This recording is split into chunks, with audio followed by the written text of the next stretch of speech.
Hello bachcho, let's read this question. So the question is, a copper and a steel wire of the same diameter are connected end to end. A deforming force F is applied to this composite wire which causes a total elongation of 1 centimeter. The two wires will have same stress, same strain, different strain. Okay so देखो आपको किस तरीके का case दिया हुआ है। आपके पास दो वायर हैं।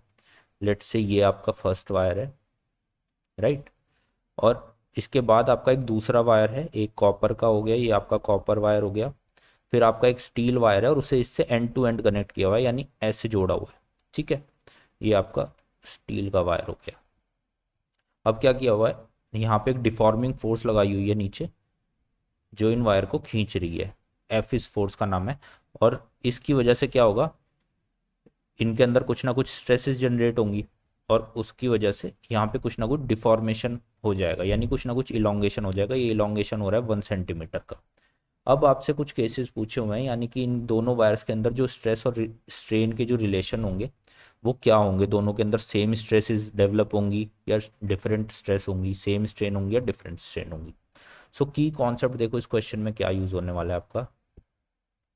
Your key concept is relation between stress, strain and your Young's modulus Y, right. ये रिलेशन अगर आपको पता है तो आप इजीली इस क्वेश्चन को कर सकते हो।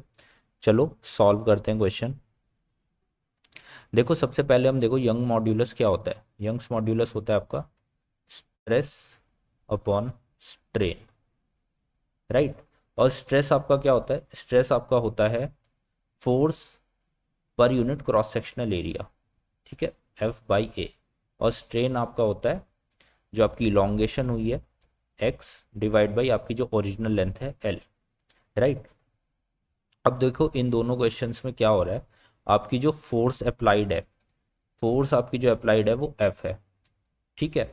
सो आपका जो स्ट्रेस होने वाला है वो कितना होने वाला है, एफ बाई, और आपका जो एरिया है दोनों ही वायर्स का वो इक्वल होने वाला है क्योंकि दोनों का सेम डायमीटर है, ठीक है, और सेम ही फोर्स से दोनों को खींचा जा रहा है। तो यानी कि आपकी स्ट्रेस जो होने वाली है वो दोनों ही केसेस में एफ बाई ए होने वाली है। तो आपका स्ट्रेस जो है वो इक्वल रहने वाला है दोनों ही वायर्स के अंदर, it will remain same, right. तो एक तो ये पॉइंट हो गया स्ट्रेस के बारे में। दूसरा आप देखो, एक वायर कॉपर का है और एक वायर स्टील का है, यानी कि दोनों का जो यंग्स मॉड्यूलस है वो डिफरेंट होगा, यानी y1 is not equals to y2।